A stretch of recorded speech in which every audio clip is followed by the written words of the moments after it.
Welcome to Off the Post. I'm Russ Cohen. We've got Anthony Mingione. And how are you? Just enjoying the playoff hockey, Russell. What can I say? Okay, well, at least you weren't saying you were enjoying the weather because it's shit. And we have Michael Jello. Mike, how are you? I just noticed my Twitter handle is in parentheses, which just makes me look much more important. Well, I mean, I guess. And we have special guest David Dwork from the Hockey News and part of the Dan Levitard universe. David, how are you? I'm good, thank you. It looks like Mike's attributing his name to his Twitter handle. That's true. I can't argue that. Nobody could argue that. All right, so David, I want to ask, going back to the 06 draft, I remember that was in Vancouver. A lot of fun things happened, like Bobby Clark not knowing Claude Giroux's name and things like that. But Matthew Tkachuk was a big guy in that draft. And when people want to bring up Matthew Tkachuk, they're all trying to recreate a Tkachuk now in the draft. And it's hard to do that because Keith kind of wired him different than a lot of other parents might wire their kids. You've had feelings, I'm sure, with Keith Tkachuk and obviously with Matthew. What makes him so important to this team?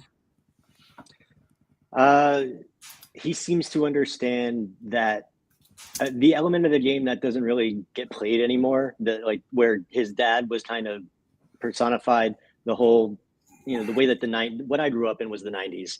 So I saw like a little bit of, they wanted to increase the scoring, but they didn't want to take away from the hitting. And right. it was a little crazy back then, even into the early 2000s, like we still had Scott Stevens laying guys out. Right.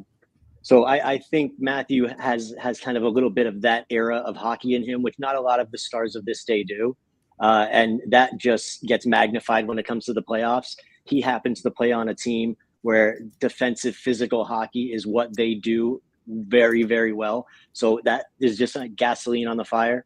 And the fact that Florida's been so good, they've played so much playoff hockey that he's had the spotlight on him so much over the last few years. So it's all of those different points coming together. And it's really his time to shine right now.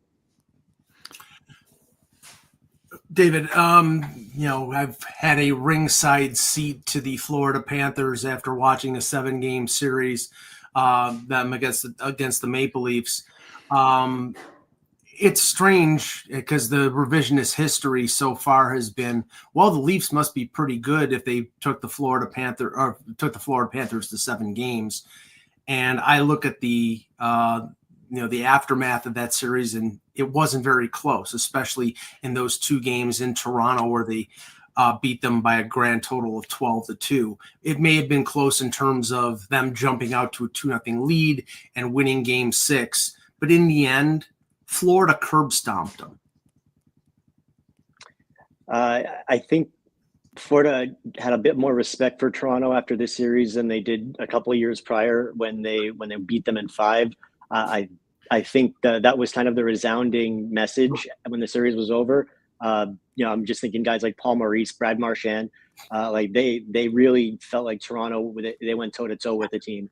And even though that there were some lopsided scores in the series, like there were some very tight games, like not that dissimilar to the series Florida's in right now with Carolina, where they're like the scores have been pretty, lopsided, but they've been tight until the end. Where the other night where Florida went big in the third period, or even in Game 4 where it was 1-0 until there were 2 minutes left.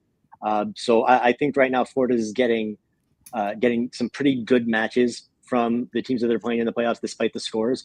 But I think with Toronto, and you know what. They did sprinkle in some pretty important ex-Florida Panthers into that roster that played a pretty decent role. I mean, even, we talk about OEL. We talk about, obviously Anthony Stolarz was huge for them, and his absence from the series played a big part. But Steven Lorenz was all over the place. His fingerprints were all over that series for Toronto. So I think that they're not that far off, as a lot of the Panthers said. That was a really fun series, and I guess to this point you could say that Toronto gave them a little bit more of a fight than Carolina did. But Carolina's not done yet, right? This is true. One of the more fascinating players, I think, on the Panthers in this playoff run has been Niko Mikkola. So he's just been. I know there's been some comparisons, some hyperbole, I think, referring to him as another Victor Hedman. But I mean, the physical nature of his game, 6'5". Tell me a little bit about why Mikkola has become such a focal point here of that Florida blue line.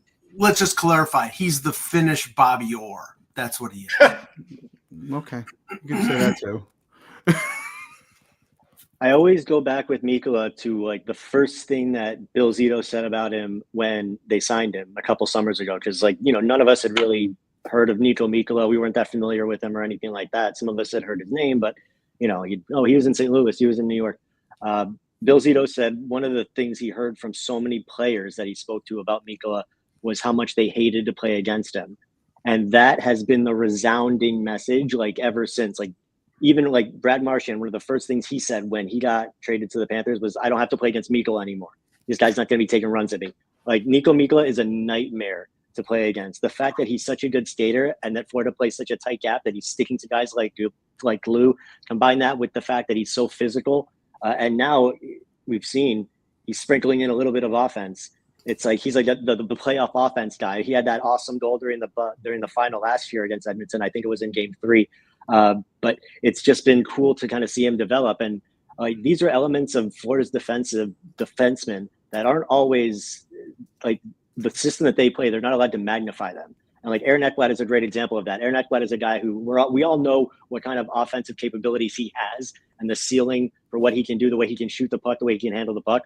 But the systems that Florida plays, he doesn't really take those chances that often. And he doesn't do things that maybe would increase the scoring numbers, but they don't fit into Florida systems. So I think with Mikkola right now, you're seeing him pick those spots, but you put him on a team that magnifies more of that rush game. And these guys, just like we're seeing with Brandon Montour when he left, they could really flourish. The skills that they that they let get masked just to be a part of a successful system in Florida. It says a lot about the type of guys that Bill Zito assigned. Yeah, I think Mikkola's offense, aside from this, is kind of fool's goldish, and I think that's why he did move around. But he is playing great, so I can't knock it. So let's talk about maybe the most unheralded guy who I think on Florida. By the way, and Anthony pointed out to me, it's 2016 draft, not 06. Sometimes my brain just doesn't match up. And it was in Buffalo. It was in Buffalo. That's why I remember. I would rather have been in Vancouver, but yeah. Your favorite place, Buffalo. I looked up 06 for something else earlier, and my mind just went there. But anyhow, getting back to the most unheralded guy, maybe Anton Lundell. I mean, it's funny because I know Zito, when he drafted him, had certain things in mind. Hey, I want this guy to be a shutdown guy. I know he can get points, but I kind of want him as a 2 or 3C, and this is our guy. And he's one of those cases where I think he's you have a slot in mind for him, so you're going to draft him. And so, David, let's talk about his development and where he is at right now. Yeah, I think with Anton Lundell, the joke down here for a while has been that he's baby Barkey, but it's just funny how they followed such similar paths. Like with Barkov, he was a guy who was super young when they drafted him. He went straight to the NHL, but he had also been playing with grown men over in Liga before he came to the NHL. Very similarly with Anton Lundell. Sasha Barkov, father played professionally. Anton Lundell, similar story. Yeah, his dad's still the goalie coach right now over with IFK. Former Panthers star Olli Jokinen, captain, is now IFK's coach. So those connections are everywhere. But no, it's been really fun watching Lundell progress. His rookie year, big offensive year on a team that really pushed the puck, a lot of rush, a lot of offense. And so he was able to just kind of focus on that game. Now been reined in a little bit as he's been more two-way center kind of guy. But the fact that, as you mentioned, an unheralded guy, because when you're buried behind Sasha Barkov and Sam Bennett as your 1 and 2 centers, it's given Lundell a chance to really grow his game and have not so much responsibility on him. Although, as we've seen this playoff and last playoff, a lot of times that third line is out there against the best offensive line for the opposition. Whether it was against Tampa Bay in the first round or whether it was against Toronto, you saw them a lot against Austin Matthews in the second round too. So the fact that they've gained Paul Maurice's trust so much, when I say they, I say because Lundell has always been with Eetu Luostarinen, and those two are always on a line together. And now with Marchand, it's the offense has exploded. But the fact that they've gained his trust so much, not just on their line, but on the PK as well. It's been fun to watch develop now, because Anton Lundell on any other team, he's probably a number 2 center at least. He's really sneaky good. David, there's going to be a lot happening between today and July 1st. Obviously, the remainder of the Eastern Conference Final. I think Florida is likely going to be in the Stanley Cup Final for the 3rd straight year. and then, postseason awards and the draft. And then we get to July 1st. And if I look at the free agent class fairly, Sam Bennett is probably number 2 behind Mitch Marner in terms of the player that's going to attract the most attention. EJ Radick reported last week that he believes that there's one team out there that will offer Sam Bennett $10 million. And I just saw a little snippet from John Shannon that he believes that the only 2 places that Sam Bennett will play next year is re-signing with the Panthers or playing in Toronto. He's from the Toronto area. I mean, a lot can half happen. the league is from the Toronto area. What's that? Half the league is from the Toronto area, though. So, well, then half the league wants to play for the Leafs. Sure. There it is. There it is. My question is, what is your feel? I mean, because both of these players are represented by Darren Ferris, which I'm sure that's going to be a big boon for him. But what is your feel right now about where things stand with Bennett and the Panthers and his possibility of going to July 1st as a free agent? I think that there's definitely mutual interest between them. I know Florida would very much like to retain Sam Bennett and Aaron Ekblad. They see both of them as like key elements to the way that they play, the systems that they play, Paul Maurice's style, and that both of them are, neither of them are going to be having deteriorating skills in the next, handful of years. Like they're both like right around 30 years old right now, in great shape. As pretty much everybody across the board on Florida's team is right now. It's pretty cool, just how many guys have bought in. Do we know how many pull-ups Sam can do now? Has anybody asked him recently? How many pull-ups he can do? Remember actually. Maybe after when we get back to like the Captain Crunch and the Stanley Cup questions, we can get back into that stuff. It's been cool with Sam Bennett. Just when. Like you're talking about like how much money he could get out in like Toronto, right? Like I just go back to like Sam Reinhart. He took a deal getting 8.2 long term with the Panthers. Like how much was Sam Reinhart going to get on the open market last summer after he scored 57 goals? So I think a lot of it, the question, maybe more. Maybe more. It just comes down to, do they want to be here? How much do they value being part of this team and what they've built, knowing that, in all odds are, they're going to continue to be good for the next several years. These guys understand that Bill Zito has he's built a contending team, and if they want to be a part of it, they can. Some players, they choose to go and they get their paychecks as they well earn and deserve. Brandon Montour got paid. Even Ryan Lombard, a lesser guy, but certainly he earned his pay raise. Oliver Ekman-Larsson, he came to the Panthers as it was an awful situation what happened to him in Vancouver, and he earned himself the big deal in Toronto. So it really comes down to what the players want to do. There's going to be there's a path for the Panthers to keep Ekblad and Bennett here. I know Ekblad very much wants to stay in South Florida and just ride his career with the Panthers. He wants to stay here. Him and his wife are very happy here. With Bennett, I think it's just going to come down to how much does he want to go home and play for Toronto, his hometown team. He probably grew up a Maple Leafs fan, and it's just a different cauldron up there. And he knows that as well. And he's got a front row seat to it, because Florida's played Toronto in the playoffs 2 of the last 3 years.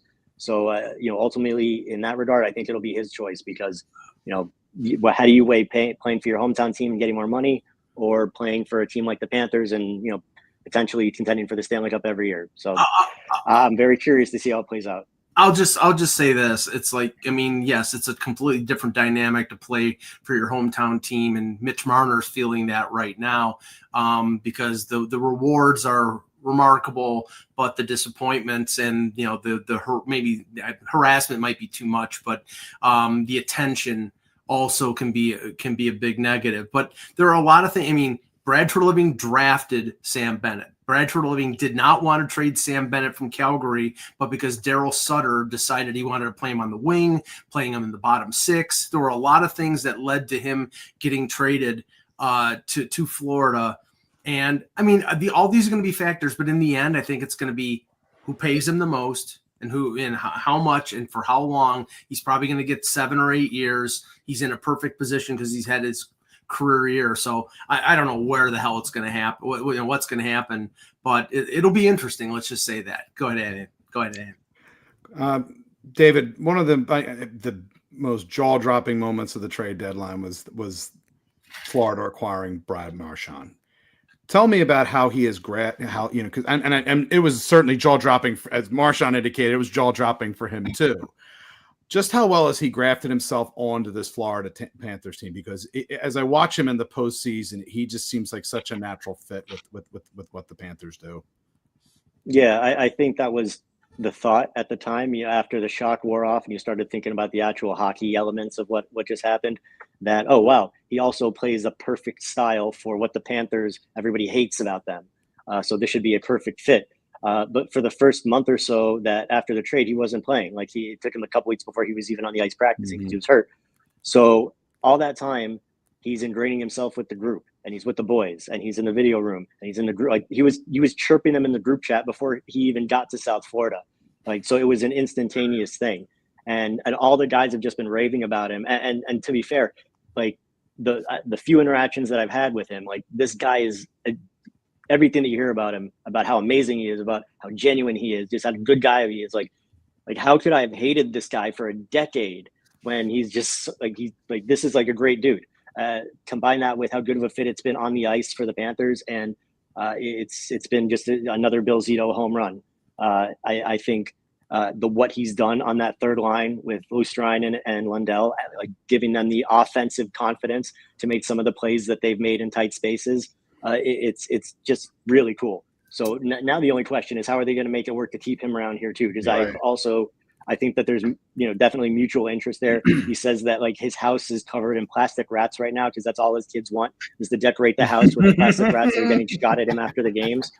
So like it's a pretty cool thing that Bill Kind of Zito's had. fitting too. So yeah. Oh no, that's what he said. He's like, Yeah. when they asked him like where the game came from, he's like, oh well, the boys saw my family was on the ice, so they wanted them to be closer to me. So it's been just the perfect fit. That's funny.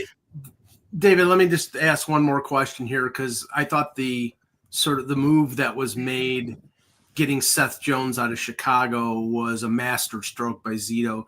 Not big, anybody who's seen Seth Jones play in Nashville, play in Columbus mostly, knows how good of a two-way defenseman he is. The contract that he signed with Chicago, he got paid, but that franchise right now is a complete disaster zone, and that was salvation for him to get out of there and go to Florida. And on the part of Zito, getting a reduced salary and getting him for around, I think it's $7.5 million is phenomenal. And if you saw the way he played in Game 7 against Toronto, this guy still got it. So it was an unbelievable deal for the Panthers. Yeah, I don't know if I've gotten the vibe of how happy the front office and everybody just universally was about a move other than that trade. Like they were so happy. Like that was their guy. They are so confident that Seth Jones is going to just take off in these systems. And to be fair, like guys that they've targeted before, like they brought Niko Mikkola in and he looks great. They brought back Dmitry Kulikov and he's had this career resurgence with the Panthers. They targeted Uvis Balinskis out of the Czech Extraliga, and now he's playing like an NHL regular whenever he's in the lineup. So they know how to get defensemen, and they said this guy is going to be elite in our systems. Just give it some time. And I mean, we're already seeing it's only been a couple of months, and the confidence that he's got in some of the rushes, some of his zone exits, like you can see, he's starting to see it a little bit slower out there, and that's only going to get better and better. So I think that. It's a great move. It was no secret that Florida for a long time had been seeking a right-handed defenseman. So they got their guy and then some. And as you said, getting him for it's $7 million a year. That's like a bargain for the way that he's going to be playing. If it goes the way they project, and from what we've seen so far, that should be a bargain for the Panthers. So it was just a great move. David, last question. When I was on Sirius the other day, they asked me about Florida's injuries and what I thought about it. And I said, I think they don't want 12 days off. I think they know the damage that 12 days off can do, and I think they're resting their guys because they don't want to push them right now because they're in control of the series and can do that. And miraculously, they're all back for the next game. So what is your feeling on that? I think they're healthy enough to play. I'm going to tiptoe around that. No, like for sure. I think that, to your point, there is some value in having not quite 2 weeks off between series, especially when you don't know, right now it looks like it could be a shorter series out west, but you don't know certainly either way. Like these, the Final Four, they're all good enough to make some kind of a run. But no, for sure, I think the Panthers don't want all that time off, but at the same time, like you take whatever you can get at this point of the season, and if they earn themselves 10 days or 14 days or 7 days or whatever it ends up being, it's good to know that their guys are healthy enough that they're not valuing that time more. Like they're not saying we could use all the time we could get to get right. That doesn't seem to be the message at all, which says, while they may have some guys that are nicked up a little bit, they're not like seeking, that whatever they can get time. So that I took as a positive. Yeah. Listen, David, thanks so much. Everybody should go read his Florida Panther stuff. It's great. Thank you so much for coming on. Enjoy the run. Thanks, guys. Anytime. Thanks, David. Thanks for coming on. Thanks, David. All right. Yep. Always fun. Florida's not America's team, but half the people. Well, they went from. The funny part is that I think, Russ, they went from everybody loved them last year. Then they acquired Marchand, and now they're everybody's favorite heel. Now they're the heel of heels. Yeah. That's the same as like Hulk Hogan turning bad, or Ric Flair being good. It's like it's happened. Precisely, and they already had the. It's kind of like the NWO, and they added, you said, you added Hogan to the mix there. So. Yeah, and they already have all the plastic rats made up. So Marchand. Yeah, that's a built-in bonus there. Yeah, remarkable. Like I said, it really is. It was one of those deals where you're just like, when you were the initial shock wears off, and you're just like, well, yeah, of course that makes sense. Right. Yeah. But because we already talked about it, but it is weird. I'll just touch on it quickly. Clearly, Bill Zito does not want Bennett to go to market on July 1st. Not to say that there won't be other teams, but John Shannon might be wrong, but I think he's right. I think the two big teams for Bennett would be staying with Florida or Toronto. Obviously, all the connections that I mentioned, but they want to get Bennett done before he hits the open market on July 1st. And Toronto with Mitch Marner, I don't think it matters. I think there may not be much conversation between them other than let us know what you're going to do so we can talk to, and we'll give you permission to talk to anybody so we can talk to them before July 1st so we can make a sign and trade. Otherwise, I don't think they're interested in signing Mitch Marner. Yeah, I don't disagree. And they're going to be good. I think this is like we talked about before, Russ. Like I really feel like this is sort of the opportunity for Brad Treliving to kind of put his this is the move. These are the moves. And I think Bennett's one of those moves. Like I said, I think that money can be distributed in a number of different ways. But I do feel like Bennett seems like, again, he and Craig Berube in that style. I mean, to me, that would be a natural fit. Now, again, the threat is obviously are you getting into Dave? And somebody mentioned this before. Are you getting into Dave Bolin territory here with him? And it's a fair assessment. I think for a guy that he was pretty solid in Calgary. He's not as good offensively as Bennett, but he played that style. He did. Yeah, he was abrasive in that regard, and maybe his value when he was in Chicago. Like much with Bennett in this case, the talent was always there. Pedigree was there. He goes to Florida. His style, everything about it fits perfectly. Well, remember, he was in Toronto in between, and he was good up until the time that he got injured, and then he dropped off the planet. And he was a much different player when he went to Florida than he was when he was in Chicago or in Toronto for that small time. So, I mean, we'll see. We'll see what happens. It's going to be an interesting month. Yeah, good point from the chat room. If they do sign Bennett to $10 million, Tavares is gone because he's not going to take $2 million. No, but he's going to take $4 to $5 million. Where would they have it? Where would that money come from? Russ, they're $25 million under the cap. How many players do they have to sign? If they lose Marner, right? If they lose Marner, how many players do they have to sign? Well, they're mostly forwards. Their goaltending is complete. Their defense is complete. It's mostly forwards. They have I think they have 5 or 6 forwards signed. So I mean, maybe. Yeah, but I'm saying right now, like I think Tavares is. Nothing is 100% lock. I think it's about 80 to 85% that Tavares is coming back. And if they do sign Bennett, Tavares could move to the wing.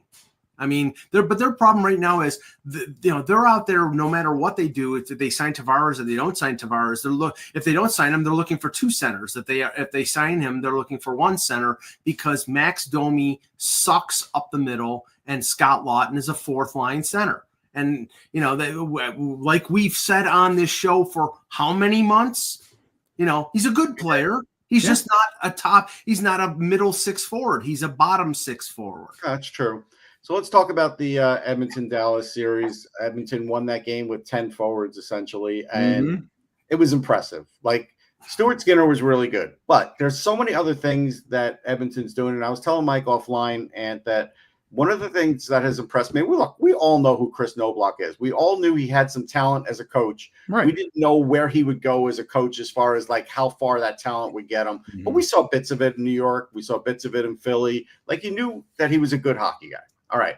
But what he has gotten Edmonton to do as a team is to really pay attention to the details on defense. And they play better defense, better team defense than Dallas.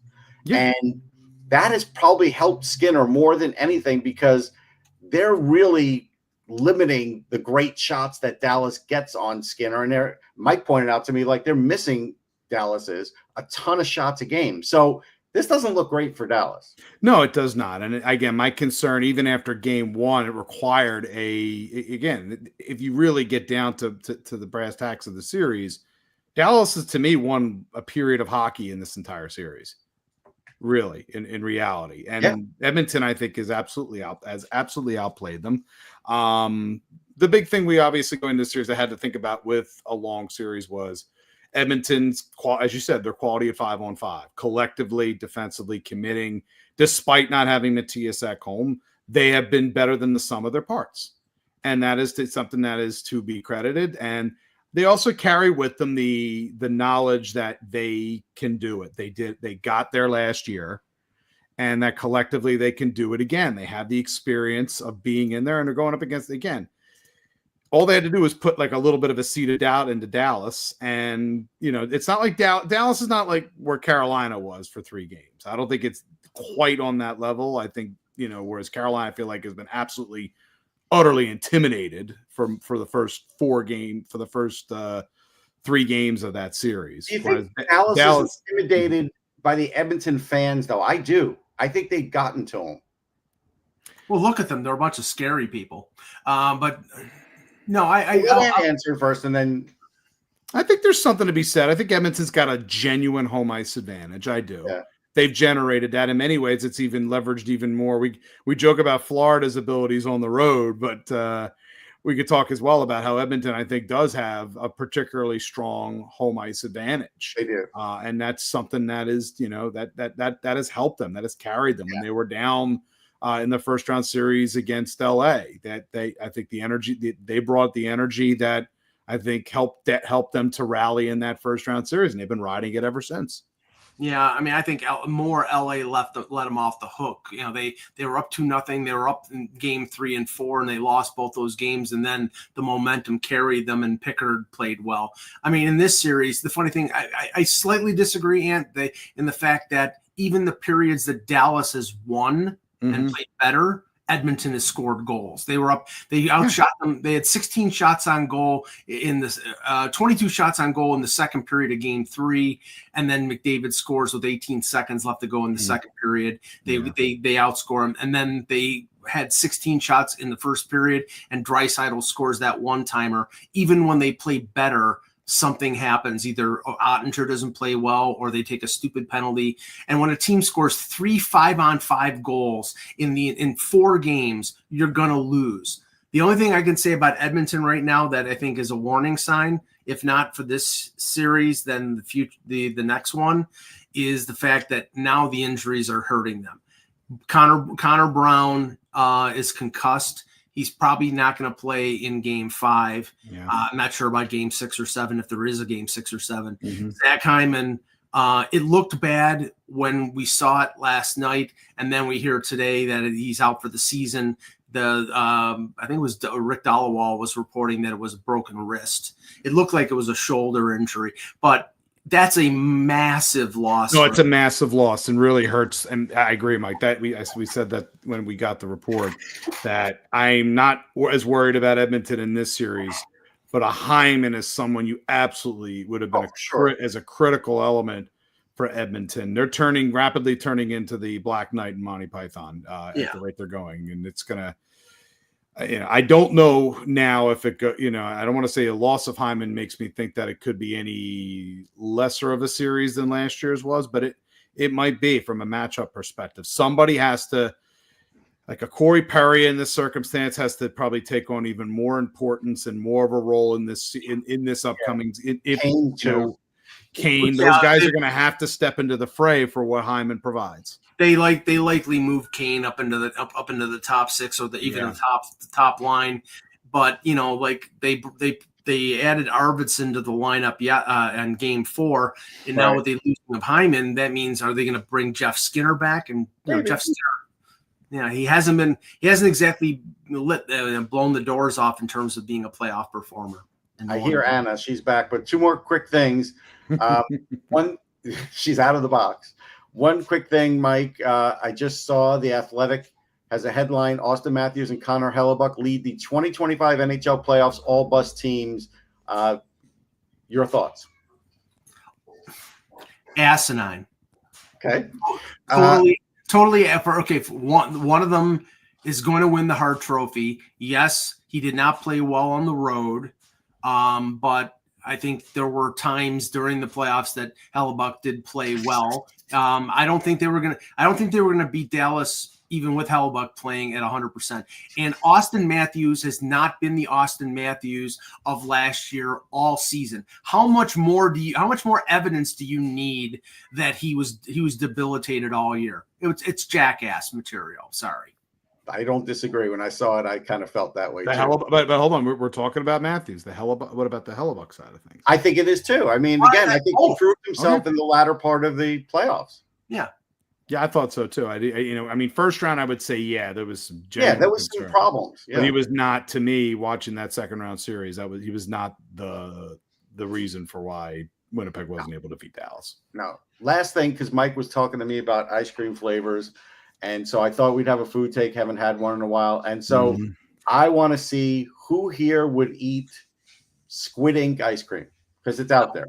Nope. I would not. Pass. It's all pass. Who would eat soy sauce flavored ice cream? No. Yeah, I'm still a pass. What about shirasu, which is baby white bait fish ice cream? No.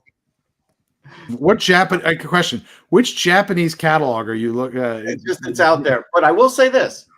I would try and eat wasabi ice cream. I would give that a go. Hold on. You're talking to a person who had once upon a time wasabi tiramisu. And it was one of the most amazing desserts I've ever had. Okay, so I would do that. So that's spicy.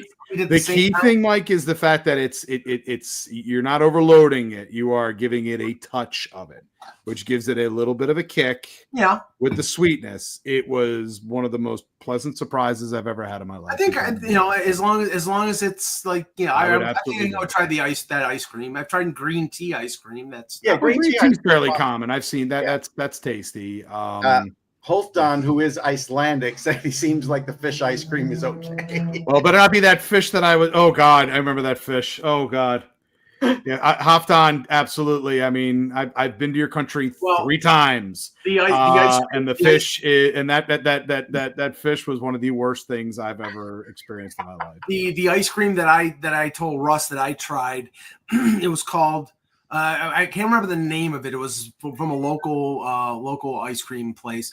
It was honey ice cream with blueberry swirls and chunks of cornbread. It was pretty delicious. I'm hearing bad vibes behind me. There was some gurgling behind me. That was definitely not a pleasant. I would pass on that. That's a hard pass. Hard pass. I love cornbread. Yeah. Well, Mike, did you like it? I liked it. I said I'd try it again. I've had carbon. It was gelato with bits of carbonara in it. So bacon pieces. Bacon pieces. That was at in Center City. We have La Cafe. Was it like candied bacon though? And not quite. I don't know how to exactly describe it. It was outstanding. It was one of those things I was just like, this is really good. Okay. Yeah. All right. Well, that's it. Yeah. It's not really ice cream weather here yet, but we're getting there. That's it for Off the Post. We'll catch everybody next time. Take care, everybody.